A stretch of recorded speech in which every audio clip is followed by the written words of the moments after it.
Oke, saatnya belajar. Hai adik-adik, kali ini kita akan belajar mengenai peredaran darahku sehat, pembelajaran pertama. Sebelum belajar, kita berdoa dulu ya. Oh iya, jangan lupa untuk subscribe channel ini dan nyalakan tombol loncengnya agar tahu ketika ada video baru. Perhatikan gambar berikut. Salah satu manfaat dari kegiatan tersebut adalah untuk melancarkan peredaran darah. Tahukah kalian organ apa saja yang berperan dalam sistem peredaran darah manusia? Nah, untuk tahu jawabannya, simak terus videonya. Assalamualaikum warahmatullahi wabarakatuh. Halo anak-anak, apa kabar? Kali ini kita akan belajar materi kelas 5, tema 4, subtema 1, pembelajaran 1. Tetap semangat ya.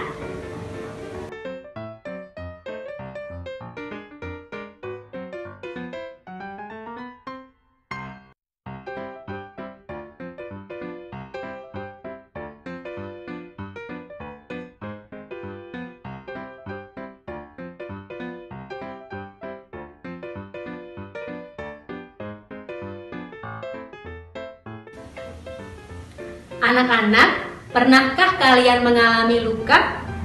Saat kalian terjatuh, lutut kalian terluka, apa yang keluar dari lutut kalian? Darah. Saat ibu memasak di dapur, tiba-tiba jarinya tersayat oleh pisau, apa yang keluar dari jari ibu? Darah.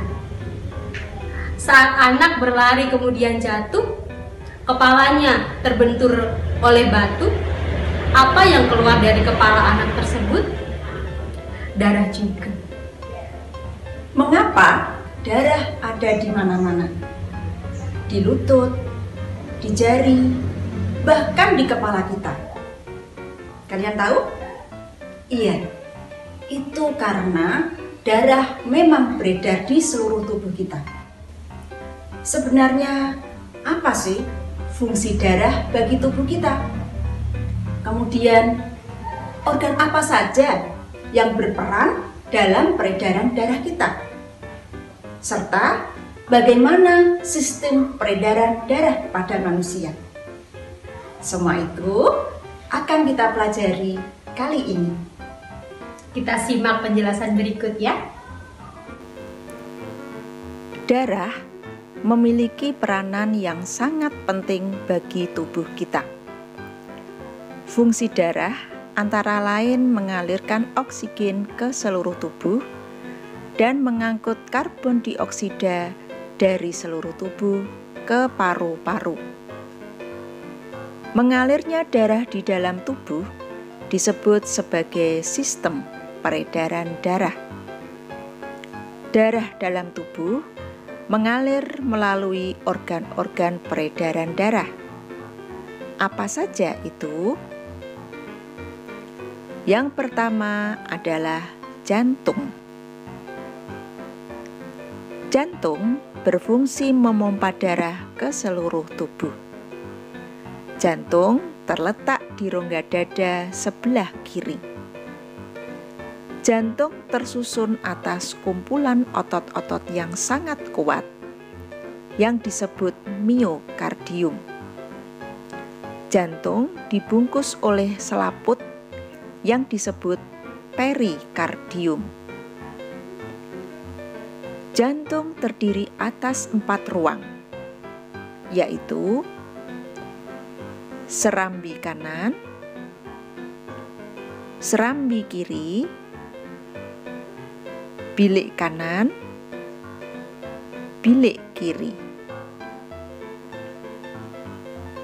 Bagian kanan dan kiri jantung dibatasi oleh sekat jantung yang disebut katup jantung. Fungsinya untuk mencegah bercampurnya darah yang mengandung oksigen dengan darah yang mengandung karbon dioksida. Jantung memompa darah dengan cara mengembang yang disebut relaksasi dan mengempis yang disebut dengan kontraksi. Gerakan ini menimbulkan denyutan yang disebut sebagai denyut jantung. Denyut jantung dapat dirasakan pada pembuluh nadi, yaitu pada pergelangan tangan atau bagian leher di bawah telinga, dan dapat didengar menggunakan stetoskop. Yang kedua adalah pembuluh darah. Pembuluh darah adalah saluran tempat mengalirnya darah dari jantung ke seluruh tubuh dan dari seluruh tubuh kembali ke jantung. Pembuluh darah terdiri atas dua jenis, yaitu pembuluh nadi atau arteri dan pembuluh balik atau vena. Pembuluh nadi atau arteri yaitu pembuluh yang membawa darah kaya oksigen keluar dari jantung menuju seluruh tubuh. Pembuluh nadi yang paling besar disebut aorta. Sedangkan pembuluh balik atau vena yaitu pembuluh yang membawa darah kaya karbon dioksida dari seluruh tubuh menuju jantung. Pembuluh nadi dan pembuluh balik bercabang-cabang.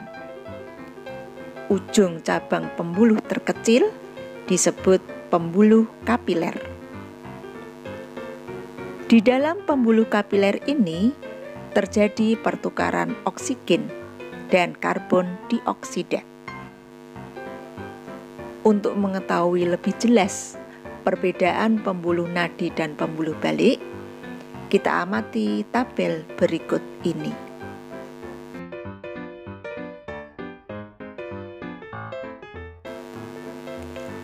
Yang ketiga adalah paru-paru.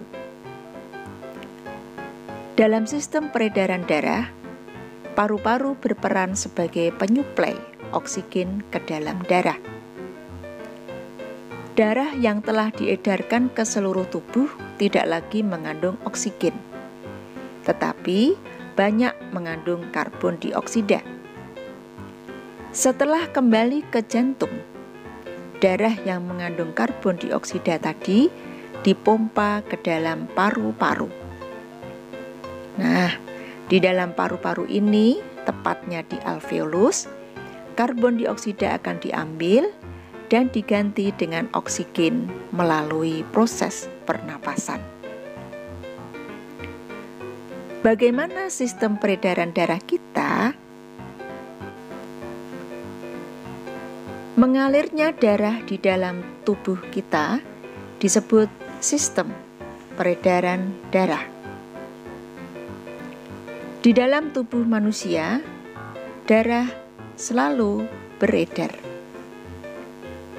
Peredaran darah manusia terjadi di dalam pembuluh darah.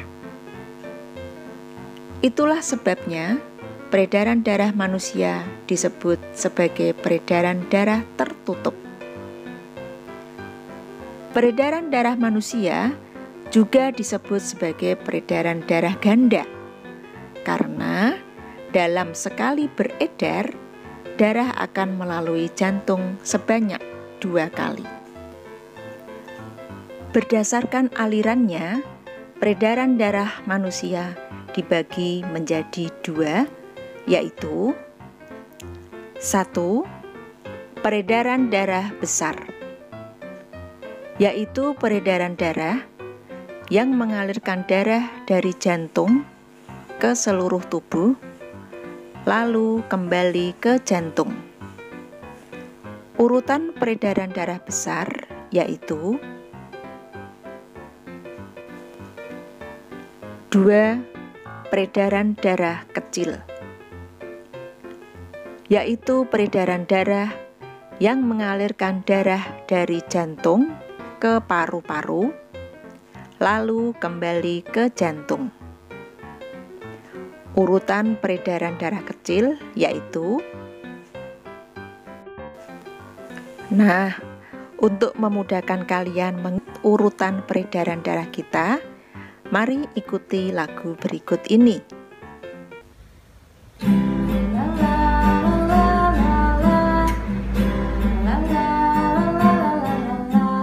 Aku adalah anak gembala, selalu riang serta gembira, karena aku senang bekerja, tak pernah malas ataupun lengah.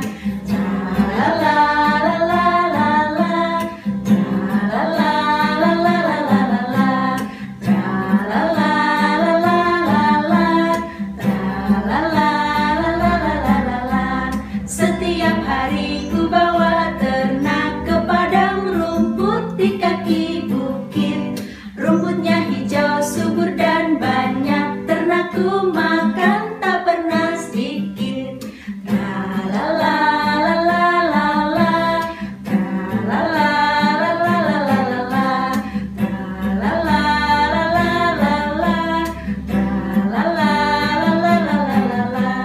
Aku darah dari paru-paru, aku banyak mengandung oksigen. Ke serambi kiri, ke bilik kiri, ku dipompa ke seluruh tubuh.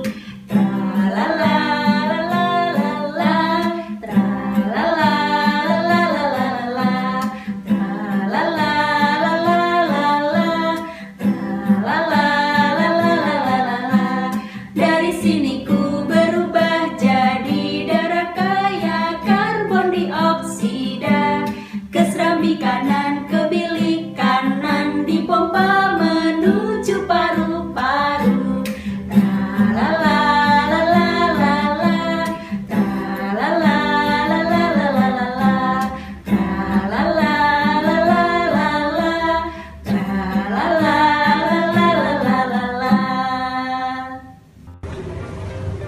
Itulah pentingnya darah bagi tubuh kita, anak-anak. Berkat karunia Tuhan, darah di dalam tubuh kita dapat mengalir dengan lancar dan menjalankan fungsinya dengan baik. Oleh karena itu, kita harus mensyukurinya. Rasa syukur kepada Tuhan dapat kita lakukan dengan berbagai macam. Salah satunya adalah berpantun. Kalian tahu apa itu pantun? Simak pantun berikut ini ya. Rambutku lebat, rambutku subur, tidak dapat dipasang jepitan. Tubuhku sehat, kuucap syukur. Darah mengalir tanpa hambatan. Setelah menyimak pantun ini, apa kalian bisa menjelaskan apa itu pantun? Iya, pantun adalah karya sastra lama yang berbentuk bait.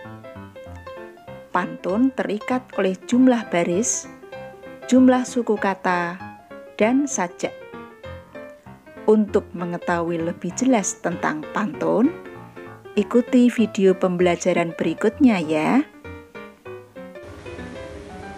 Nah, tugas kalian adalah gambarlah sistem peredaran darah pada manusia. Sekian video pembelajaran kali ini, semoga bermanfaat.